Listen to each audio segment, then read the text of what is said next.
Hi hello ನಮಸ್ಕಾರ, welcome back to my YouTube channel.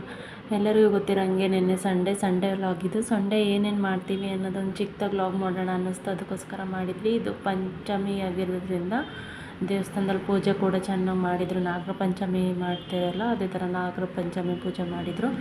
ಅದಾದಮೇಲೆ ಸ್ವಲ್ಪ ಕಾಫಿ ಬೀಜ ಒಣಗಾಕ್ಲಿಕ್ಕಿತ್ತು. ನನ್ನ ಮಗನ ಜೊತೆ ವಾಕ್ ಮಾಡಿಕೊಂಡು ಅವನನ್ನು ಆಟ ಆಡಿಸ್ಕೊಂಡೆ. ಕಾಫಿ ಬೀಜದಲ್ಲಿರೋ ಕಸ ಎಲ್ಲ ತೆಗೆದುಬಿಟ್ಟು ಕಾಫಿ ಬೀಜ ಎಲ್ಲ ಕೈ ಆಡ್ತಾ ಕಾಲಾಡ್ತಾ ಓಡಾಡಿಕೊಂಡು ಇವತ್ತು ಸಂಡೇ ದಿನ ಕಳೆಯೋದಾಯಿತು. ಆಟ ಆಡ್ಕೊಂಡೆ ಕೆಲಸ ಆಗುತ್ತೆ ಇವತ್ತು.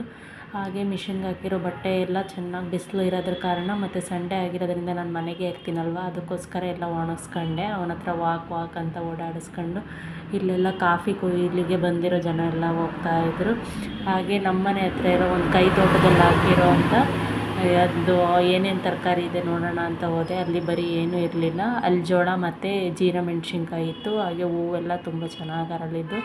ಅದಾದಮೇಲೆ ಮನೆ ಹತ್ರನೇ ಸ್ವಲ್ಪ ಮೊನ್ನೆ ಊರಿಂದ ತಂದಿರೋ ರಾಗಿ ಇತ್ತು, ಅದನ್ನು ಒಣಗಕ್ಕೆ ಹಾಕಿದ್ದೆ. ಕಾಯ್ಲಿಕ್ಕೆ ಯಾರೂ ಇಲ್ಲ ಅಂತ ಇವೆರಡು ಬೆಕ್ಕುಗಳು ಬಂದು ಮಲ್ಕೊಂಡು ಅಲ್ಲೇ ಕಾಯ್ತಾ ಇದೆ. ಇವೆರಡು ನಮ್ಮ ಪಕ್ಕದ ಮನೆ ಬೆಕ್ಕುಗಳು, ಯಾವಾಗಲೂ ನಮ್ಮ ಮನೆ ಹತ್ರನೇ ಇರ್ತವೆ. ಚೆನ್ನಾಗಿ ನಿದ್ದೆ ಮಾಡಿಕೊಂಡು ರಾಗಿನೂ ಕಾಯ್ಕೊತ ಅಲ್ಲೇ ಕೂತಿದ್ವು. ರಾಗಿ ಸ್ವಲ್ಪ ಒಣಗಿರಲಿಲ್ಲ ಅಂತ ಒಣಗಾಕ್ಕೊಂಡಿದ್ದೀವಿ. ಒಂದು 3 ದಿನ 3 ಬಿಸಿಲು ಒಣಗಿದ್ರೆ ಚೆನ್ನಾಗಿರುತ್ತೆ. ಹಾಗೆ ಸ್ವಲ್ಪ ದೇವಸ್ಥಾನದಿಂದ ಕಾಯಿ ಇದ್ದಲ್ಲ, ಅದನ್ನು ಒಣಗಾಕಿಟ್ಟಿದ್ದೆ. ಹಾಗೆ ಈ ಸಂಡೇ ಯಾವಾಗಲೂ ನಾನು ಬೆಡ್ಶೀಟೆಲ್ಲ ಕ್ಲೀನ್ ಮಾಡ್ಕೊತೀನಿ. ಹಾಗಾಗಿ ಎಲ್ಲ ನೀಟ್ ಮಾಡಿ ಕ್ಲೀನ್ ಮಾಡ್ಕೊಳ್ಳೋಣ ಅಂತ ಎಲ್ಲ ತೊಳೆದ್ಬಿಟ್ಟು, ಚೆನ್ನಾಗಿ ಬಿಸಿಲು ಹತ್ತಿರತ್ತಲ್ವ, ಅದಕ್ಕೆ ಚೆನ್ನಾಗಿ ಒಣಗಿಸ್ಕೊಳ್ಳೋಣ ಅಂತ ಎಲ್ಲ ಅಲ್ಲೇ ಕಾಫಿ ಗಿಡದ ಮೇಲೆ ಹಾಕಿ ಚೆನ್ನಾಗಿ ಒಣಗಿಸ್ಕೊತಾ ಇದ್ದೆ. ನನ್ನ ಮಗ ಬೆಕ್ಕನ್ನು ಓಡಿಸೋ ಖುಷಿಲಿ ರಾಗಿ ಎಲ್ಲ ತುಂಬ್ಕೊಂಡು ಆರಾಮಾಗಿ ಓಡಿಸ್ತಾ ಇದ್ದಾನೆ. ಹಳೆ ಕ್ಯಾಲೆಂಡ್ರು ಇಟ್ಕೊಂಡ್ಬಿಟ್ಟು ನಾನು ಏನೇನು ಬರೆದಿದ್ದಾರೆ ಓದ್ತೀನಿ ಅಂತ ಹೇಳ್ಬಿಟ್ಟು ಆ ಖುಷಿಲಿ ಓದ್ಕೊಳೋಕ್ಕೆ ಸ್ಟಾರ್ಟ್ ಮಾಡಿದ್ದಾನೆ. ಏನೇನೋ ಓದೋದು ಹೇಳ್ತಾ ಇದ್ದ 1 2 3 ಎಲ್ಲ. ಇಷ್ಟೆಲ್ಲ ಮುಗಿಸಿ ಒಂದು ಸ್ವಲ್ಪ ರೆಸ್ಟ್ ಮಾಡಿ ಆಗ್ತಿದ್ದಂಗೆ ಸಂಜೆ ಆಗೋಯಿತು. ಸಂಜೆಗೊಂದು ಕುರ್ಮ ಮಾಡ್ಕೊಳ್ಳೋಣ ಅಂತ ಹೆಂಗಿದ್ರು ಬಾಳೆಕಾಯಿ ಇತ್ತು. ಬಾಳೆಕಾಯಿ ಜೊತೆ ಹೆಸ್ರು ಕಾಳು ಕಡಲೆಕಾಳು ಹಾಕಿ ಒಂದು ಒಗ್ಗರಣೆ ಹಾಕಿದ್ದು ಕುರ್ಮ ಮಾಡಿಕೊಂಡೆ. ಹಾಗೆ ಒಂದು ರಸಮ್ ತೋರಿಸೋಣ ನಿಮಗೆ, ಹುಳಿ ಸಾರು ಹೇಗೆ ಮಾಡೋದು ಅಂತ ಅನ್ನಿಸ್ತು.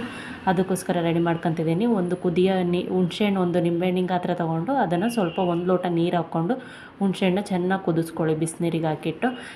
ಅದೇ ರಸದಲ್ಲಿ ನಾವು ಸಾರು ಮಾಡೋದು. ಹಾಗೆ ಇನ್ನೊಂದು ಕಡೆ ಇನ್ನೊಂದು ಜಾರಿಗೆ ಒಂದು ಬೆಳ್ಳುಳ್ಳಿ ಗೆಡ್ಡೆ ಫುಲ್ ತೊಗೊಳ್ಳಿ. ಆಮೇಲೆ 2 ಈರುಳ್ಳಿ ತೊಗೋಬೇಕು.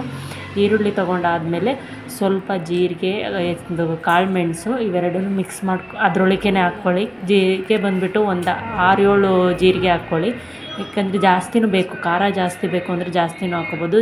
ಜೀರಿಗೆ ಸ್ವಲ್ಪ ಜಾಸ್ತಿ ಹಾಕೊಂಡಾದ್ಮೇಲೆ ಒಂದು 2 ಹಸಿರು ಮೆಣ್ಸಿಕಾಯಿ ತೊಗೊಂಡು ಹಸಿರು ಮೆಣ್ಸಿಕಾಯಿ ಹಾಕ್ಕೊಳ್ಳಿ. ಹಸಿರು ಮೆಣ್ಸಿಕಾಯಿ ಹಾಕಿದ್ಮೇಲೆ ಸ್ವಲ್ಪ ಕೊತ್ತಂಬರಿ ಸೊಪ್ಪನ್ನ ಅಲ್ಲೇ ತೊಳ್ಕೊಂಬಿಟ್ಟು ನಿಮ್ಮ ಕೈ ಸಹಾಯದಿಂದನೇ ಸ್ವಲ್ಪ ಪೀಸ್ ಮಾಡಿ ಆ ಜಾರಿಗೆ ಹಿಡಿಯೋಂಗೆ ಸ್ವಲ್ಪ ಇದು ಸಾಂಬಾರು ಸೊಪ್ಪು ಹಾಕ್ಕೊಳ್ಳಿ. ಸಾಂಬಾರು ಸೊಪ್ಪು ಹಾಕ್ಕೊತಿದ್ದಂಗೆ 1 ಸ್ಪೂನಷ್ಟು ಉಪ್ಪು ಹಾಕ್ಕೊಳ್ಳಿ. ಉಪ್ಪು ಹಾಕ್ಕೊಂಡು ಗ್ರೈಂಡ್ ಮಾಡ್ಕೊಳ್ಳಿ. ಈ ಥರ ತುರಿಯಾಗಿ ಬರಲಿ, ಏನು ಪ್ರಾಬ್ಲಮ್ ಇಲ್ಲ. ಒಂದು ಸ್ವಲ್ಪ ಗಟ್ಟಿ ಇರೋ ಥರ ಮಾಡ್ಕೊಳ್ಳಿ. ಯಾವುದೇ ಥರ ನೀರು ಹಾಕ್ಕೊಳ್ದಂಗೆ ಚೆನ್ನಾಗಿ ಪೇಸ್ಟ್ ಮಾಡ್ಕೊಳ್ಳಿ. ಆಮೇಲೆ ಅಲ್ಲಿಂದ ಸಪ್ರೇಟ್ ಮಾಡ್ಕೊಂಡಿದ್ರಲ್ಲ ಹುಣಸೆಹಣ್ಣು ಮತ್ತು ನೀರನ್ನು, ಅದರಲ್ಲಿ ತೆಗೆದುಬಿಟ್ಟು ಆ ಸಿಪ್ಪೆ ಏನಿರುತ್ತೆ ಹುಣಸೆಹಣ್ಣಿಂದು ಅದನ್ನು ಚೆನ್ನಾಗಿ ಹಿಂಡಿ ಹೊರಗೆ ತೆಗಿಬೇಕು. ಒಂದು ಸ್ವಲ್ಪನೂ ಇರ್ದಂಗೆ ನೀಟಾಗಿ ತಿಕ್ನೆಸ್ ನೋಡ್ಕೊಳ್ಳಿ, ಅದೇ ಥರ ಮಾಡ್ಕೊಬೇಕು. ಆ ಥರ ಮಾಡಿಕೊಂಡು ಅದನ್ನು ನೀರಿರುತ್ತಲ್ಲ ನೀರೊಳಗೆ ಹಾಕ್ಕೊಳ್ಳಿ. ನೀರೊಳಗೆ ಹಾಕ್ಕೊಂಡು ಬಿಸಿ ಇರುತ್ತೆ ನೀರು, ಹುಷಾರಾಗಿ ಮಾಡ್ಕೊಳ್ಳಿ. ಆಮೇಲೆ ಮಿಕ್ಸಿ ಮಾಡಿರೋ ಜಾರ್ ಇರುತ್ತಲ್ಲ ಅದನ್ನು ಕೂಡ ಅದರೊಳಗೆ ಹಾಕ್ಕೊಂಡು ಅಲ್ಲೇ ತೊಳೆದ್ಬಿಟ್ಟು ಕ್ಲೀನ್ ಮಾಡ್ಕೊಳ್ಳಿ. ಅದಕ್ಕೆ ಒಂದು ಈರುಳ್ಳಿ, ಒಂದು ಸ್ವಲ್ಪ ಸಾಂಬಾರು ಸೊಪ್ಪನ್ನು ಹಾಕ್ಕೊಂಡು ಮಿಕ್ಸ್ ಮಾಡಿದರೆ ಇದೇ ಹುಳಿ ಸಾರು. ಇದನ್ನು ಕುದಿಸೋದು ಬೇಡ, ಏನು ಬೇಡ, ಅನ್ನಕ್ಕೆ ಹಾಕ್ಕೊಂಡು ತಿಂತಾಯಿರಿ. ಉಪ್ಪನ್ನು ನೋಡ್ಕೊಳ್ಳಿ, ಉಪ್ಪು ಬೇಕು ಅನಿಸಿದರೆ ಹಾಕ್ಕೊಳ್ಳಿ.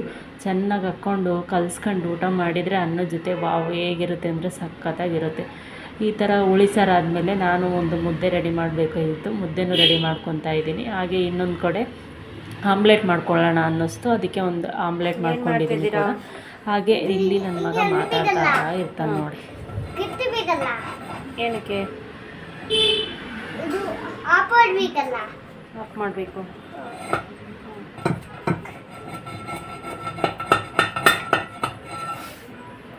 ಅವನನ್ನು ಮಾತಾಡಿಸ್ತಾ ಇದ್ದಂಗೆ ಇಲ್ಲಿ ಆಮ್ಲೆಟ್ ಕೂಡ ರೆಡಿ ಆಯಿತು. ಆಮ್ಲೆಟ್ ಮೇಲೆ ಸ್ವಲ್ಪ ಸಾಂಬಾರು ಸೊಪ್ಪು ಉದುರಿಸ್ಕೊಳ್ಳಿ, ತುಂಬ ಚೆನ್ನಾಗಿರುತ್ತೆ ಟೇಸ್ಟು ತಿನ್ನಲಿಕ್ಕೆ.